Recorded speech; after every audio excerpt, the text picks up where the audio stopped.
Hello everyone, I'm Bakhtawar Ehsan and today I will be presenting my Augmentative and Alternative Communication or AAC assignment. Before I explain the activity, I would like to provide some background information about the student Clayton. Clayton is a grade 1 student who functions at approximately 4 to 5 year old receptive language level. He uses an AAC communication board as his primary method of communication and currently has approximately 5 intelligible spoken words. Because of his communication needs, Clayton receives ongoing support from his educational assistant, Mr. Neely. Mr. Neely provides guidance, communication modeling, and consistent support throughout classroom activities to help Clayton participate successfully in learning and social interactions. The curriculum expectations for this activity comes from grade 1 Science and Technology course. By the end of grade 1, Clayton will be able to demonstrate an understanding of the natural environment as a place where living and non-living things are interconnected. So the title of the activity is Nature Walks to Explore Living and Non-Living Things. The guiding question is, how are living things and non-living things interconnected? To begin the lesson, Mrs. Langdon will have a class discussion about the characteristics of living and non-living things. She will explain how living things depend on non-living things for survival. For example, plants need sunlight, water, and soil to grow. Animals and humans also depend on natural resources from the environment they are living in. During this discussion, Mr. Langdon will introduce important vocabulary words and ask questions to help students understand the concepts.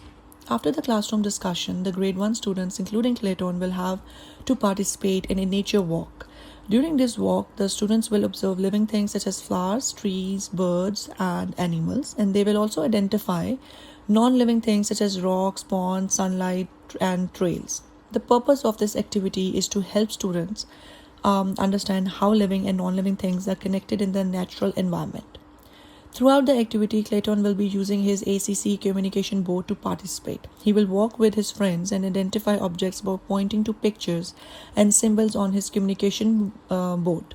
Another goal of this activity is for Clayton to use core and fringe vocabulary. Core vocabulary words includes commonly used words such as I, you, help, yes or no. And fringe vocabulary includes topic-specific words such as plants, animals, rocks, ponds, birds, and trees. Using both type of vocabulary help Clayton communicate more effectively during classroom activities. There are several learning and communication goals for Clayton. First, he will be learning to say yes or no questions using his communication board.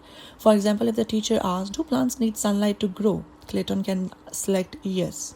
If asked whether rocks are living things, he can select no. Secondly, Clayton will be participating in classroom discussions and peer activities by using his AAC board. He will communicate his observations and demonstrate his understanding of the topic. Thirdly, he will identify living and non-living things in the environment and explain simple connections between them. For example, he may communicate that plants need sunlight and water, or that fish need water to live. Some examples of Clayton's participation include answering questions from the teacher. When asked, where does a fish live? Clayton can point to water on his communication board. When asked, what do trees need to grow? He can point sunlight. So during the nature walk, if asked what he sees, he may point to the symbols representing trees, birds, flowers, or any different kind of animals available on his board. The educational assistant, Mr. Nile, plays a very important role in supporting his communications and learnings. Mr. Nile should be patient and he should allow enough time for Clayton to process information and respond. He should not rush communication. Instead, he should pause, wait, and encourage participation. Mr. Nile is also responsible for maintaining the ACC communication board and ensuring that appropriate core and fringe vocabulary is available.